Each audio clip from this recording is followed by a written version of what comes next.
यह डायलॉग अपने आप में बहुत कुछ सोचने पर मजबूर करता है। अनेक आपको मेन स्ट्रीम इंडिया और अलगाववाद की अंतर्धाराओं के साथ आमने सामने लाता है जो पूर्व उत्तर के विभिन्न हिस्सों में मौजूद है। तो अनेक फिल्म की कहानी नॉर्थ ईस्ट के उन लोगों की है जिनमें से कुछ हमारे होकर भी खुद को हमारा नहीं समझते। क्यों नॉर्थ ईस्ट के कुछ लोग खुद को इंडिया का हिस्सा ही नहीं समझते? क्यों वहाँ के कुछ लोग इंडिया से अलग होना चाहते हैं? और ऐसा भी नहीं है कि सभी लोग ऐसा चाहते हैं। कुछ इंडिया के लिए खेलना भी चाहते हैं, कुछ अपने बच्चों को पढ़ाने के लिए दिल्ली भी भेजना चाहते हैं। तो अनेक फिल्म का एक्सप्लेनेशन शुरू करते हैं, लेकिन उससे पहले वीडियो को लाइक कर दीजिए और चैनल को सब्सक्राइब कर दीजिए ताकि आपको इसी तरह के लेटेस्ट और फ्रेश कंटेंट मिलते रहे। तो चलिए शुरू करते हैं आज के एक्सप्लेनेशन। फिल्म की शुरुआत में हम आटो नाम की एक लड़की को देखते हैं जो कि नॉर्थ ईस्ट से बिलोंग करती है और आज उसकी एक फ्रेंड का बर्थडे है, इसलिए वह लोग एक बार में उसके बर्थडे को सेलिब्रेट करने के लिए आए हुए हैं। लेकिन अचानक से यहाँ पर एक रेड पड़ जाती है और महिला कांस्टेबल आकर आडो को मारने लगती है। उसे ऐसा लगता है कि ये कोई पराये देश की है, इसलिए वह महिला कांस्टेबल आडो को गिरफ्तार कर लेती है। अगले दिन हमें पता चलता है कि आडो एक बॉक्सर है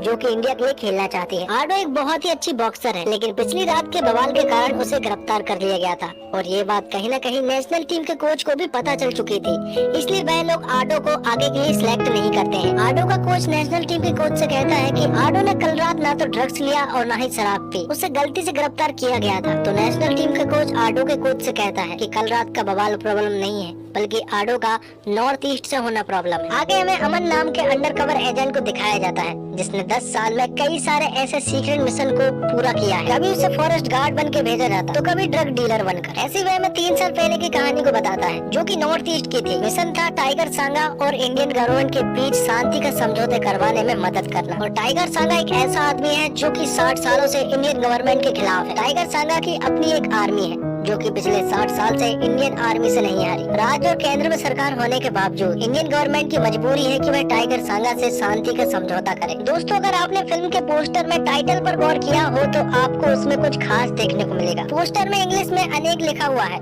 उस अनेक में एनी का साइज बड़ा है। आप समझ ही गए होंगे कि ऐसा क्यों है। दरअसल ये नॉर्थ ईस्ट को दर्शाता है, जिससे यह साफ होता है कि यह फिल्म नॉर्थ ईस्ट इलाके पर आधारित है। अगले सीन में हम देखते हैं टाइगर सांगा को जो कि मीडिया के सामने अपना इंटरव्यू दे रहा होता है। वह यहाँ पर मीडिया के सामने कहता है कि वह लोग इंडिया का हिस्सा नहीं है और वह मानते भी नहीं है। साथ ही हमें ये भी बताया जाता है कि अगले हफ्ते टाइगर सांगा की इंडियन गवर्नमेंट के मिनिस्टरों से मीटिंग है जिसमें वह पीस प्रोसेस के बारे में बात करने वाले हैं। अब अमन की नॉर्थ ईस्ट में पोस्टिंग हो जाती है। यहाँ पर उसका नाम जोशुआ है। वह यहाँ पर कई दिनों से रह रहा है, इसलिए वह लोगों के साथ घुल मिल चुका है। अमन एक अंडरकवर एजेंट है, इस बारे में किसी को भी कोई खबर नहीं है। भारत सरकार ने अमन को उत्तर पूर्वी भारत के अलगाववादियों पर नजर रखने की जवाबदारी दी है, क्योंकि सरकार उत्तर पूर्व भारत के बड़े लीडर टाइगर सांगा के साथ शांति समझौता करना चाहती है। जोशुआ अलगाववादियों की हिंसक गतिविधियों पर काबू करने की कोशिश करता है ताकि शांति समझौते के पूर्व कोई भी बड़ी घटना न हो। असल में जोशुआ को उसे उसके सीनियर अबरार भट्ट की ओर से वहाँ ऐसे हालात पैदा करने के लिए भेजा जाता है जिसके आधार पर अलगाववादी ताकत सरकार से वार्ता करने के लिए मजबूर हो जाए। यहाँ पर जोशुआ कई सारे अलगाववादी संगठन को ज्वाइन भी करता है, लेकिन तभी जॉनसन नाम का संगठन अचानक से एक्टिव हो जाता है, जिसे पता करने के लिए जोशुआ कुछ अलगाववादी संगठन से डीलिंग करने के लिए जाता है, जहाँ पर वह ड्रग्स के बदले उन्हें हथियार देने की बात करता है। यहाँ पर जोशुआ को उनके ऊपर शक भी हो रहा था कि कहीं यही लोग जॉनसन के लिए काम तो नहीं करते हैं, इसलिए वह उनसे पूछता है कि आखिर वह किस संगठन के लिए काम करते हैं। वह आदमी जोशुआ को बताता है कि वह लोग जॉनसन के लिए तो काम नहीं करते हैं। तभी बाहर हम देखते हैं कि उनके घर की तरफ पुलिस वाले आ रहे होते हैं और ये बात अमन का दोस्त उसे बता देता है। तो अमन इस डील को फाइनल करके वहाँ से निकल जाता है। यहाँ पर वह आदमी अमन से कहता है कि उसके साथ चले ताकि वह अपने लोगों के साथ साथ उसे भी सही सलामत यहाँ से निकाल ले। तो अमन उससे कहता है कि वह ऐसी जगह जाता ही नहीं है जहाँ से उसे निकलना न आता हो। अगले सीन में हमें पता चलता है कि आडो और अमन एक दूसरे से प्यार करते हैं, दोनों ही रिलेशनशिप में है, लेकिन आडो को अमन के बारे में कुछ भी नहीं पता है कि वह एक अंडरकवर एजेंट है। यहाँ हमें आडो के बारे में कुछ बातें पता चलती है।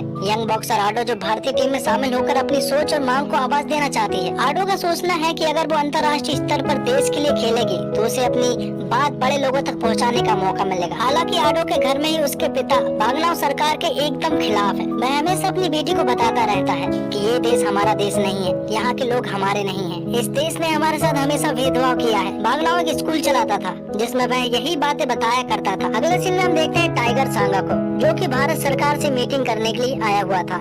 यहाँ पर वह लोग बात करते हैं और शांति का प्रस्ताव रखते हैं। भारत सरकार के मिनिस्टर टाइगर सांगा से कहते हैं कि वह लोग वहाँ पर शांति कायम करना चाहते हैं। वह लोग सांगा को सत्ता पक्ष से मिलकर चुनाव लड़ने, मुख्यमंत्री बनने जैसे लालच देकर शांति समझौता करना चाहते हैं और सरकार के मंत्री इस केस को सरकार से अबरार के साथ संभालते हैं। लेकिन प्रॉब्लम ये है कि अचानक से जॉनसन नाम का अलगाववादी संगठन एक्टिव हो चुका है, जिससे बहुत ही ज्यादा प्रॉब्लम हो रही है। वह लोग बात करते हैं कि इस संगठन को जल्द से जल्द मिटाना होगा। साथ में वे लोग यहाँ पर एक रैली के बारे में भी बात करते हैं ताकि लोगों को पीस प्रोसेस के बारे में पता लगे। आगे हमें पता चलता है कि जॉनसन नाम का संगठन जो बना है वह पहले अमन ने ही इस संगठन को बनाया था, जो कि टाइगर सांगा के एकदम खिलाफ था। जॉनसन को बनाने का मकसद ये था कि वह लोग टाइगर सांगा को टेबल पर ला सके और उसे बातचीत कर सके। अब जब टाइगर सांगा पीस प्रोसेस के लिए मान चुका है तो अचानक से जॉनसन नाम का एक असली संगठन एक्टिव हो चुका है और उस संगठन की खबर अमन को नहीं है। साथ ही हम यहाँ पर निको नाम के एक लड़के को भी देख पाते हैं, जो कि 15-16 साल का लड़का था और वह उन अलगाववादियों के साथ रहना शुरू कर देता है। लेकिन अचानक से उनके गाँव में कुछ पुलिस वाले आते हैं और वहाँ से वह कई सारे लड़कों को उठा ले जाते हैं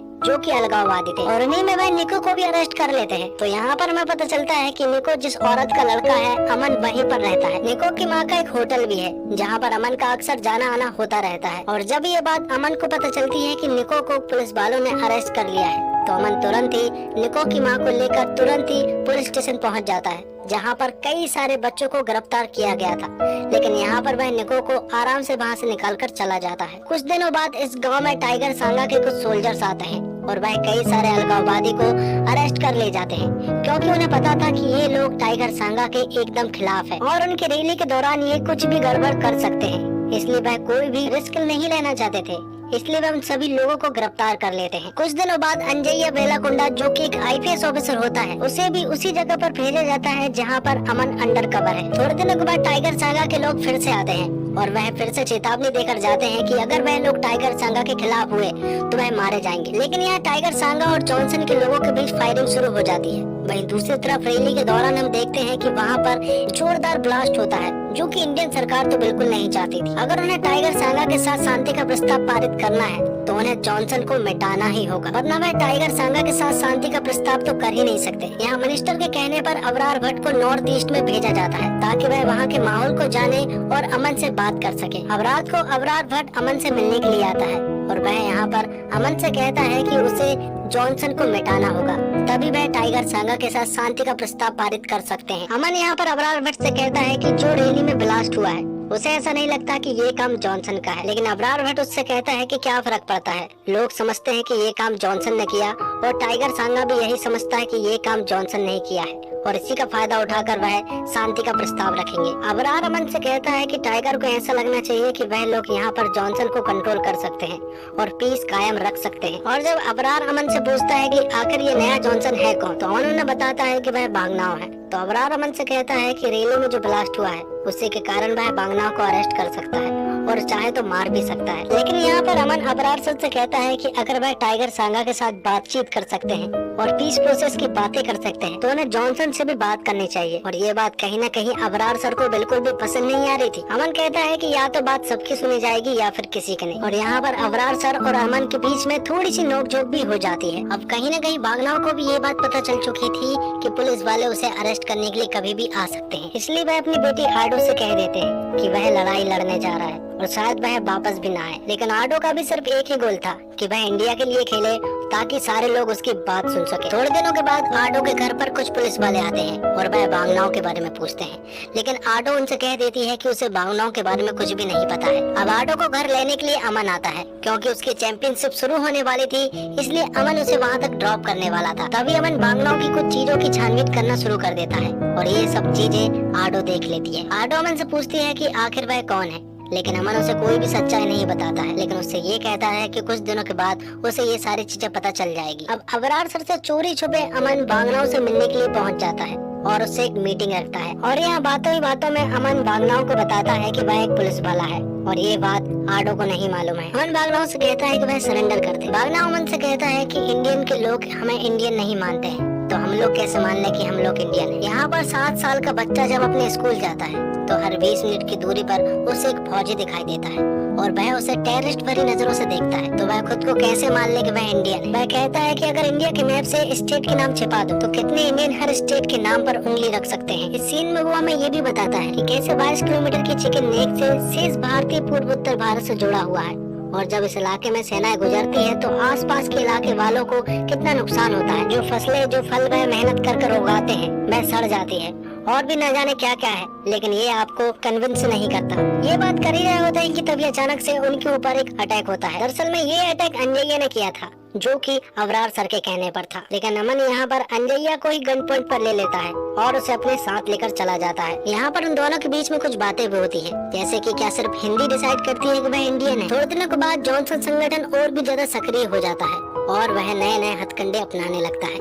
लेकिन एक दिन अचानक से उनके ऊपर रात को एक अटैक होता है जिसमें जॉनसन संगठन के कई सारे लोग मारे जाते हैं। जो लोग मारे गए थे उनमें निको भी था और कई सारे लोग थे जो कि 15-16 साल के थे। इसलिए अमन अगले ही दिन उन लोगों को श्रद्धांजलि देने के लिए चला जाता है।